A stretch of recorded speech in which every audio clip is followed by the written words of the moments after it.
কয়েক ঘন্টার ব্যবধানে আরও এক চুরির ঘটনা ঘটল দুর্গাপুর সিটি সেন্টার হাউজিং এলাকায়। এক পুলিশ কর্মীর বাড়িতে চুরির ঘটনায় শুক্রবার সকাল থেকেই শোরগোল পড়ে যায় সিটি সেন্টার হাউজিং এলাকায়। সেই ঘটনার রেস কাটতে না কাটতেই এলাকার বাসিন্দা অবসরপ্রাপ্ত কেন্দ্রীয় সরকারি কর্মীর বাড়িতে চুরির ঘটনা ঘটে। আবারও চুরির ঘটনায় এলাকায় চাঞ্চল্য ছড়িয়ে পড়ে। স্থানীয় সূত্রে জানা যায়, গৃহকর্তা শিবশঙ্কর চক্রবর্তী অন্ডালে নিজের বাড়িতে গিয়েছিলেন। ফিরে এসে দেখেন দরজার আংটা ভাঙা, আলমারি ভেঙে নগদ 1000 খানেক টাকা সহ প্রায় 10 ভরি সোনার গয়না দুষ্কৃতীরা লুট করে নিয়ে গেছে বলে অভিযোগ করেন শিবশঙ্কর বাবু। 24 ঘন্টার মধ্যেই দুটি চুরির ঘটনায় এলাকা জুড়ে আতঙ্কের সৃষ্টি হয়েছে। খবর পেয়ে ঘটনাস্থলে পৌঁছয় পুলিশ। ঘটনার তদন্ত শুরু করেছেন তারা।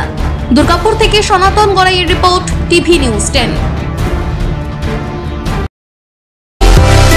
সুলভে সঠিক চিকিৎসার একমাত্র প্রতিষ্ঠান বিবেকানন্দ হসপিটাল। 24 ঘন্টা emergency service, blood bank, trauma care. আপনাদের সেবায় আমরা তৎপর। গুণমান ও পরিষেবায় দুর্গাপুর বিধাননগরের ডক্টর জাকির হোসেন এভিনিউর বিবেকানন্দ হসপিটাল শিল্পাঞ্চলের মানুষের মন জয় করেছে।